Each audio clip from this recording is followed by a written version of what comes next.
Trump's election as U.S. president sent shockwaves through China's foreign trade sector.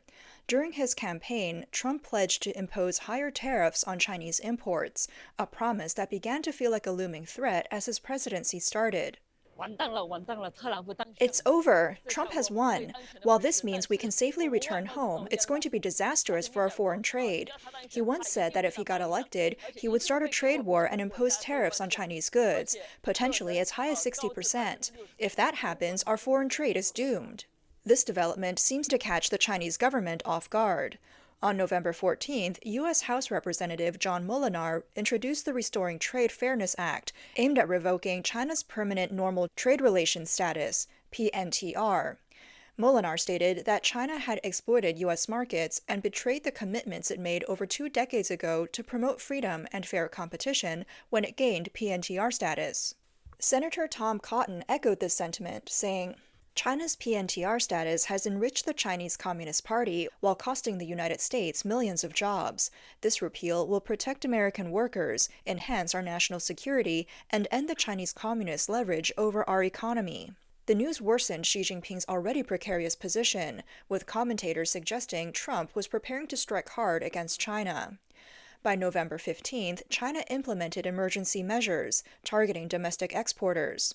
The government abruptly canceled tax rebates for several export products, including aluminum, copper, and chemically modified oils, and reduced rebates on others like photovoltaic cells and refined oil products. China's Ministry of Finance and State Tax Administration suddenly announced the cancellation of export tax rebates for certain goods. The rebate reductions for some products dropped from 13% to 9%. Since Trump got elected, our first challenge hasn't been U.S. tariffs, but domestic policies cutting or canceling export rebates. This will significantly impact export volumes. Some businesses will be forced to pivot to domestic sales, leading to overcapacity and a new round of price wars. Many reliant on these rebates may not survive. The rebate cancellations would take effect on December 1st. Interestingly, some Chinese citizens expressed understanding toward the U.S. decision to raise tariffs, viewing it as a natural response to the trade imbalance. The U.S. might revoke China's PNTR status. Honestly, it's understandable. A historic trade deficit like this isn't normal. In 2023, China's exports to the U.S. amounted to 4.67 trillion yuan, while imports were only 1.64 trillion yuan. We're making 3 trillion yuan a year from the U.S. No wonder they're fighting back. It's not surprising they don't want to do business with us anymore. The United States Harmonized Tariff Schedule, HTS, has 2 categories. Column 1, low tariffs, averaging 2.15 for WTO members and those with most favored nation status. Column 2, high tariffs, averaging 42% for countries without most favored nation status. If China loses its most favored nation status, its tariffs will shift from Column 1 to Column 2. Tariffs on various goods, such as machinery, vehicle parts, semiconductors, and metals, will increase significantly. In addition to the 42% rate, Section 301 tariffs, about 20%, would raise the average tariff on Chinese imports to over 60%. Strategic goods, identified under the Biden administration's Advanced Technology Products List and China's Made in China 2025 plan, would face a minimum 100% tariff. The new tariff rates would be phased in over 5 years. The potential policy change marks a stark departure from earlier U.S. strategies. Back in 2000, President Bill Clinton signed the PNTR legislation, hoping it would promote democracy, improve human rights, and integrate China into the global economy. In 2001, China joined the World Trade Organization as a developing country, fueling rapid economic growth and making it a key U.S. trade partner. By 2020, bilateral trade had reached nearly $560 billion US dollars. However, China's rise had not led to improved human rights or greater global harmony. Under Chinese President Xi Jinping, China has displayed ambitions to dominate the world and replace the U.S. on the global stage. During Trump's first presidency, the U.S. initiated a trade war. In August 2017, U.S. Trade Representative Robert Lighthizer launched a Section 301 investigation, targeting China for forced technology transfers and intellectual property theft. By March 2018, Trump imposed significant tariffs on Chinese imports, covering hundreds of billions of dollars worth of goods. The Section 301 framework refers to Section 301 of the U.S. Trade Act of 1974, which authorizes the president to implement protective measures to address trade imbalances and shield domestic industries from foreign competition. These measures include imposing high tariffs on imports or setting import quotas. Calls for the U.S. to revoke China's permanent normal trade relations partner status have persisted for years. However, Trump did not take action on this during his presidency. Starting in 2022, under Biden's administration, senators introduced annual bills to revoke China's PNTR status. Biden not only maintained Trump-era tariffs, but expanded them to include Chinese electric vehicles.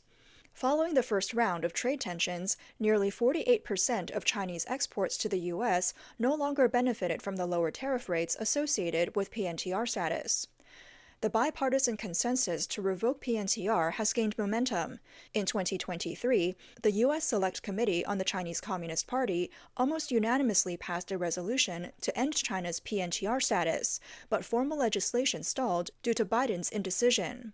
By September, Republican Senators Tom Cotton, Marco Rubio, and Josh Hawley introduced another bill in the Senate, the fourth such attempt to revoke PNTR. The proposal has also become part of the Republican Party's 2024 policy platform. Observers note that since Republicans gained control of Congress, the long-anticipated revocation of China's PNTR status may finally become a reality under John Molinar's leadership. The House Select Committee stated that granting PNTR to China was a gamble meant to encourage liberalization and fair trade policies. However, the U.S. lost this gamble catastrophically. Over 2 decades, the U.S. manufacturing sector was hollowed out, intellectual property was stolen, and China emerged as America's top rival. After Trump's recent electoral victory, Chinese President Xi Jinping congratulated him, warning that U.S.-China cooperation would benefit both nations, while confrontation would harm both. Xi urged dialogue and called for managing differences effectively to expand mutual cooperation. Opponents of revoking PNTR argue that higher tariffs on Chinese goods worth billions of dollars could fuel U.S. inflation. Others warn that China might retaliate by imposing tariffs on U.S. imports, including agricultural products like soybeans. However, the U.S. International Trade Commission, ITC, recently reported that tariffs under Section 301 have not significantly impacted inflation. Instead, they have encouraged supply chain diversification and reduced U.S. reliance on Chinese imports in critical areas like electronics, automotive parts, and textiles. Reports suggest that Trump plans to bring back Robert Lighthizer, his former trade representative, as trade czar. His work will be to spearhead a second round of U.S.-China trade wars. Trump has consistently claimed that the cost of these tariffs would fall on China, not U.S. consumers. Lighthizer echoed this, stating that higher prices are a worthwhile trade-off for increased manufacturing jobs. Lighthizer said, "There's a group of people who think that consumption is the end, and my view is production is the end, and safe and happy communities are the end. You should be willing to pay a price for that."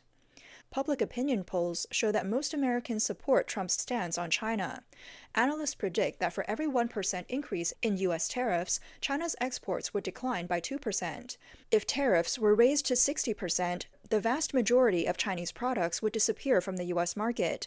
In this scenario, China would bear the brunt of the economic damage. During Biden's presidency, the Chinese government often used provocative language, accusing the U.S. of encircling and containing China. The Taiwan Strait crisis escalated as well. Trump has warned that if China takes military action, he would impose tariffs as high as 200% on Chinese goods. Trump claims Xi Jinping wouldn't provoke him on Taiwan, saying the Chinese leader knows he's crazier. For Xi, the ideal outcome of the U.S. election would have been another term for the cautious Biden-Harris administration. While Biden has maintained targeted pressure on Beijing, his emphasis on de-escalation has provided Xi the predictability he needs to pursue domestic and international ambitions. However, Xi now faces a deeply unfavorable situation, a second Trump term paired with a staunchly anti-CCP Secretary of State like Marco Rubio. The New York Times described Trump's first term as a historic shift in China relations. Strategy combined economic pressure, unpredictability, sanctions, and tariffs, leaving China destabilized. Today, China faces numerous challenges, especially economic stagnation. If Trump combines his hardline approach from his first term with more focused strategies and discipline, the next 4 years could be a pivotal opportunity to put China on the defensive and tilt competition permanently in the U.S.'s favor. This is no longer the Trump of 8 years ago. Now a seasoned political player, he has survived 2 assassination attempts and made a strong comeback. Trump is no longer content to merely compete with China.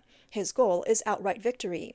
His unconventional strategies and a cabinet filled with China hawks could deny Xi Jinping the breathing room he desperately needs, plunging the Chinese leader into a high-stakes battle of wills that he may find impossible to control. Many believe the next wave of trade measures will be even more intense than those of 2018. With its economy in a weakened state, the Chinese government appears increasingly incapable of mounting an effective response. Dr. Qin Jin, a political commentator based in Australia, argues that China's fundamental issue is not human rights, but the nature of its regime. He criticized long-standing policies of appeasement towards China, which he believes lacked the political foresight to push for systemic changes. By failing to change China's political structure, human rights also fail to improve. Dr. Qin expressed satisfaction with Trump's appointment of anti-communist hawks to key positions. He considers Marco Rubio's potential appointment as an essential part of an international anti-communist movement led by the U.S., laying the groundwork for the eventual dissolution of the Chinese Communist Party. According to Dr. Qin, the United States had had 3 great presidents in its history: George Washington, Abraham Lincoln, and Ronald Reagan. Washington founded the nation, Lincoln preserved it, and Reagan defeated the Soviet Union. Dr. Qin said, in the next 4 years, the world will witness Trump crushing the CCP, fulfilling his mission to dismantle it. Despite a decade of projecting strength, China is, in reality, a declining power. Mismanagement, harsh repression, and strategic blunders under Xi Jinping have left the country in disarray. China faces enormous debt, record-high youth unemployment, a shrinking population, and rapid aging. Xi's ideology-driven governance has placed the CCP at the center of economic decision-making, eroding business confidence, triggering state-owned enterprise bankruptcies, driving capital flight, and causing foreign investment to plummet. The once booming era of China's economic growth has abruptly stagnated. Last year, Xi Jinping cautioned citizens to prepare for hardship, signaling tough times ahead. Xi has tools at his disposal, such as lowering interest rates, extending tax rebate deadlines, or increasing subsidies for exporters to stabilize the economy. However, these are short-term fixes that risk exacerbating China's massive debt. At the same time, Xi has sought to strengthen China's military. However, the U.S. has intensified its efforts to counter China, especially in critical technologies like semiconductors, artificial intelligence, autonomous vehicles, and quantum computing. These fields are seen as engines of the next industrial revolution. Should China dominate these sectors, it would shift global power dynamics in its favor, undermining U.S. national security. Trump has recognized this risk and signaled plans to ramp up tariffs, export controls, and sanctions targeting China's technology and manufacturing sectors. Existing measures have already hindered China's economic growth and innovation. Trump may also push for stricter scrutiny of U.S. investments in Chinese tech, a strategy supported by both political parties that could further stymie China's advancement and military development. Republicans have criticized Biden's approach to China as overly conciliatory. Rubio, the potential future Secretary of State, is known for his hardline stance against the CCP. He has been vocal about China's human rights abuses and was sanctioned by Beijing in 2020 for supporting Hong Kong's pro-democracy movement.